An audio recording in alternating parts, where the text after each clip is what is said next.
Do you want to make beautiful art while learning how to love and accept your body? Hi, I'm Laura and welcome to the Body Love Art Journal class. In this class, we are going to combine creativity with powerful psychology techniques that'll help us reshape how we think about our bodies. So many women struggle with body image issues, and these can be based on how we look or how our bodies look, or it can be based on struggles that we have with our health.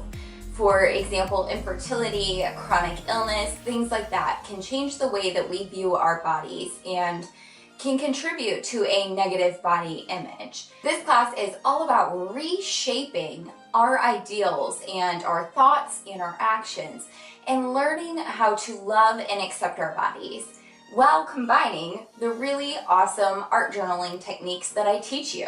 So we're going to make an art journal together while working through these psychology techniques to help us have a better relationship with our bodies and with ourselves so we can live our best and brightest lives. I hope you'll join me as we make a beautiful art journal together and work through these issues so that we can change our story from one of dissatisfaction with our bodies and with our body image into one of love and acceptance. Join the Body Love Art Journal class right now and I will meet you in the classroom. I'll see you there.